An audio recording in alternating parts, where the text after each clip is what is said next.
It's Dr. Giles from VHAB, still out here in the backyard. The country is starting to decide whether or not to open up again. We've got essentially two camps, one saying we got to get back to work and another saying we don't want a second wave. All that's happening right now.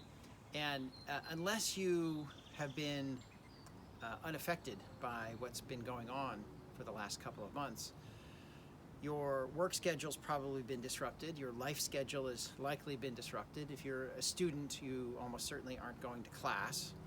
If you're home, then there's probably people home with you all day long that you're not used to having. If you have someone in a nursing home or in a care facility, you likely haven't been able to see them. If that's you, you're probably getting bored hanging out with the same people. And that got me thinking, this whole problem that we're dealing with. I remember back when I was toward the end of my fentanyl addiction, which I've talked about in other places here. And it's not exactly the same as a government-imposed quarantine, but it is very much an alienating and an isolating feeling to be completely cut off. I couldn't tell anyone about what I was doing. I didn't have a chance to be honest. Well, let me rephrase that. I had a lot of chances to be honest, but I was too embarrassed and I was too afraid. Finally, when the dam broke and I was able to tell the truth and get some help, everything changed. But there was this period when I was getting reconnected to the world that I was really uncertain. I was very scared. I wondered if all of my yesterdays had ruined my tomorrows. I didn't know what was up ahead. And I also, because I had decided that the best thing for me was to not use substances to manage my feelings and my being scared, I had to deal with all this new and strange and overwhelming terror just without anything, just by talking with people.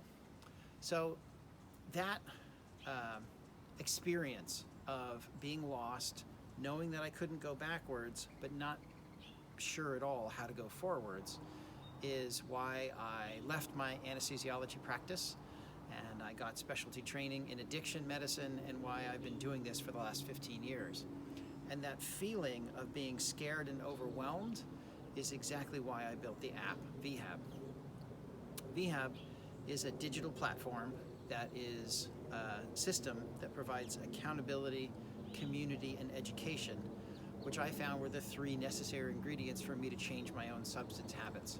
I had to know what I was dealing with, I had to have somebody keep me on track, and I also needed someone to share the ups and downs with, because without the stuff, life went on. I had to figure out how to deal with life without running to the bottle or running to something to change my emotions.